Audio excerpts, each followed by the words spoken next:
Nouveau numéro de Ça vaut le coup, ici chez vous sur Boursorama.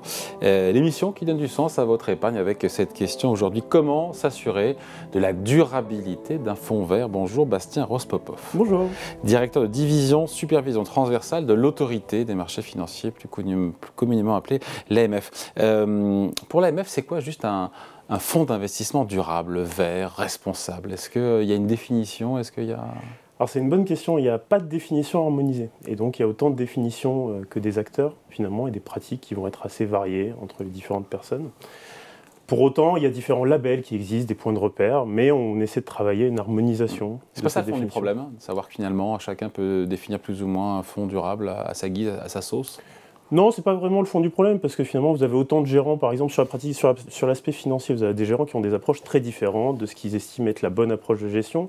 Et d'un point de vue extra-financier, on est sur des problématiques similaires. Qu'est-ce que c'est qu'une entreprise durable? Ça pose au fond des problématiques hyper subjectives. Qu'est-ce que c'est qu'une bonne pratique environnementale, une bonne pratique sociale? Ouais, c'est vrai. Donc c'est des choses très compliquées, c'est assez légitime que les gérants aient des différences dans la façon de le mettre en œuvre. Alors ce qu'il y a de bien, c'est que, et c'est une avancée qu'on ne peut pas discuter, c'est que ces fonds d'investissement socialement responsables, on a le sentiment qu'ils se sont installés de plus en plus. Certains diront que ce n'est pas assez rapide, mais quand même aujourd'hui, on en trouve quasiment partout, dans toutes les offres, les contrats d'assurance vie, des banques, des assureurs, voilà, ça s'installe, on va dire. Tout à fait. On a vu un mouvement tout à fait notable en 2019 où des grands gérants ont fait la transition de l'entièreté de leur gamme. C'est-à-dire que l'ensemble de leurs fonds sont devenus durables, avec des degrés. En tout cas, ils ont basculé dans leur méthode de gestion avec des approches très systématiques qu'ils appliquent à leur gamme. Donc ça, sur les très gros gérants. Et sur les plus modestes aussi, chacun qui a proposé au moins un fonds durable. Donc oui, complètement installé dans l'offre existante. Ouais. En même temps, on sait que le gendarme de la bourse, l'autorité des marchés financiers, l'AMF, veut plus de... C'est quoi? C'est de la lisibilité pour l'épargnant, parce que pour certains clients pensent que, tort ou à raison, ou que les promesses ne sont pas tenues par ces placements verts, durables, responsables. En fait, il y a deux mouvements. Déjà, il y a une offre qui est très hétérogène. Ce que vous disiez au début, qu'est-ce que c'est qu'un fonds durable? On va avoir des gérants qui ont des approches très différentes. Et donc, se repérer déjà dans cette offre et dans cette catégorie de l'offre, c'est quelque chose déjà de très compliqué. Mais pour autant, il y a un vrai besoin de plus de lisibilité au sens où il faut, par exemple, avoir des communications qui sont plus équilibrées, qui ne présentent pas que les avantages des offres, mais aussi leurs limites, pour éviter le caractère déceptif. On va nous vendre un fonds qui paraît très durable en réalité, et puis en pratique, des émetteurs dans les portefeuilles qui ne correspondent pas exactement à la stratégie telle qu'elle a été mise en œuvre.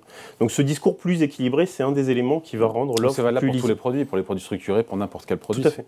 Tout comme on l'attendrait sur le rendement risque. On soupèse bien les pour et les contre.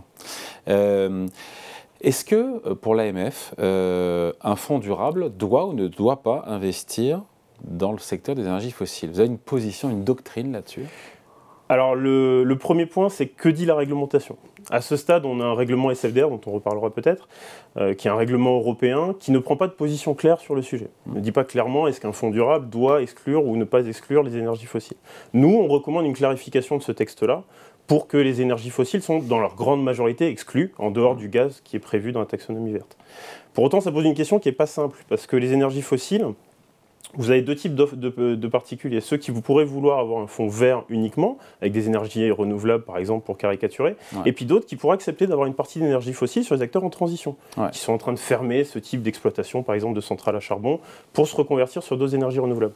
Pourtant les deux offres peuvent coexister. Vous pouvez être un épargnant qui peut légitimement vouloir un fonds de transition ou un fonds exclusivement vert. Ou vouloir aider de gros acteurs qui se disent oui, effectivement maintenant il faut qu'on accélère notre transition énergétique, notre transition green, et pour ça faut-il qu'elle soit crédible avec de l'ambition, des moyens, etc. Mais ça requiert bien d'avoir une partie... Donc il n'y a pas une offre qui est meilleure que l'autre, c'est juste des offres destinées finalement à des profils, à des investisseurs différents. D'accord, c'est ça.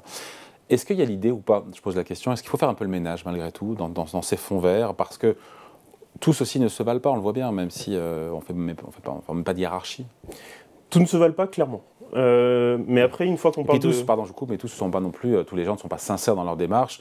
Il y a aussi parfois une approche aussi commerciale, le marketing qui peut aussi, à des fins mercantiles, enfin on se dit les choses. Tout à fait. Essayer de positionner son fonds le mieux possible, parce que quand on a des investisseurs qui demandent le plus des préférences de durabilité, c'est normal qu'en tant que société de gestion, on ait la tentation d'essayer de présenter son fonds comme étant plus vert. Mais quand on veut faire le ménage, finalement, il y a des choses très différentes. Il y a d'une part, s'assurer que les promesses sont tenues. C'est-à-dire que quand je dis quelque chose, quand je dis que je vais sélectionner des émetteurs de point de vue vertueux, que ces promesses-là soient effectivement mises en œuvre. Et donc ça, c'est notre travail, nous, l'autorité des marchés financiers, s'assurer que les promesses sont bien tenues. C'est aussi le rôle d'un certain nombre d'acteurs qui sont un peu moins connus, comme les dépositaires. Ça va être aussi le cas des certificateurs du label. Donc on a un certain nombre d'éléments dans l'écosystème qui doivent s'assurer que ces promesses sont tenues, mais ça ne suffit pas. Pour aller sur plus de lisibilité et faire un peu le ménage sur les offres, on a peut-être 2 éléments. Déjà, comme je disais tout à l'heure, assurer que les avantages sont bien proportionnés par rapport aux limites, et aussi assurer que le discours commercial extra-financier est proportionné à l'ampleur de la prise en compte des critères. Pour le dire très simplement, si vous faites quelques petites exclusions très symboliques, ce ne serait pas approprié de communiquer très fortement avec des images de forêt, etc. Donc, c'est tous ces éléments-là. L'AMF veille au grain, et l'AMF regarde s'il n'y a pas un décalage justement entre la réalité de ce qui se passe sous le capot de la gestion et les arguments marketing. Encore une fois, on ne l'a pas dit, mais est-ce que la collecte aujourd'hui en matière d'OPCVM et de SICAV se fait largement, largement sur les fonds durables. Il y a cette appétence d'investisseurs et donc voilà. C'est notre métier, on fait des contrôles sur place, on fait des revues de documents commerciaux, on fait aussi de la doctrine pour exiger finalement d'en dire moins sur les approches qui en font le moins. Et qu'est-ce qui se passe pour ceux qui ne sont pas bien alignés entre les pratiques de gestion et le discours marketing? Vous faites quoi? Une information qui est trompeuse, c'est susceptible d'engendrer un processus de sanction, comme tout autre élément trompeur qui peut être communiqué au client. Donc ça peut être une des possibilités. Pour l'instant, là, on est plutôt dans une approche où on met des règles, on précise les règles, notamment via des doctrines. On a une doctrine qui est parue en 2020, et on mène chaque année dans nos priorités sur la région des contrôles. On n'alerte, mais pas de PV, c'est ça pour l'instant. Non, on mène des contrôles. À l'heure actuelle, on vérifie ce qui est mis en œuvre, et puis on verra ce que ça donne s'il y a des manquements qui sont susceptibles de donner lieu à des sanctions. Bon, pour celles et ceux qui nous regardent, qui ne sont pas encore une fois des experts, mais qui ont envie encore une fois et qui sont soucieux encore une fois des critères environnement, sociaux et de gouvernance, comment s'assure l'engagement encore une fois, d'un fonds d'investissement, d'une SICAV? Comment concrètement, quand on est assis à son bureau ou chez soi, parce qu'on sait qu'il y a des labels, il y a le label ISR, mais il peut rassurer en même temps, il ne rassure pas totalement non plus. Qu'est-ce qu'on dit à celles et ceux qui nous regardent? Alors déjà, regardez les documents qui vous sont mis à votre disposition. C'est-à-dire que d'un point de vue réglementaire, on a créé, avec des textes européens, avec de la doctrine nationale, des obligations de transparence de plus en plus renforcées. Vous avez une pléthore de documents pour essayer de regarder l'approche telle qu'elle est. Donc ne vous arrêtez pas à la présentation commerciale qui est en fait.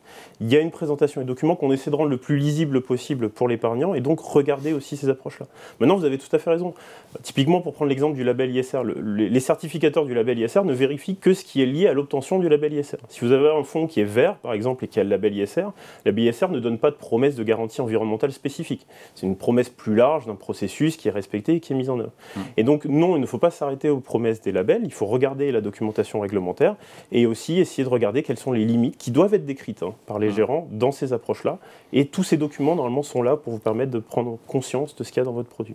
Allez, merci beaucoup. Explication signée Bastien Rospopov, directeur de division supervision transversale de l'autorité des marchés financiers. Merci à vous. Merci. Ça vaut le coup revient dans quelques jours, dans une semaine, ici chez vous, sur Boursorama.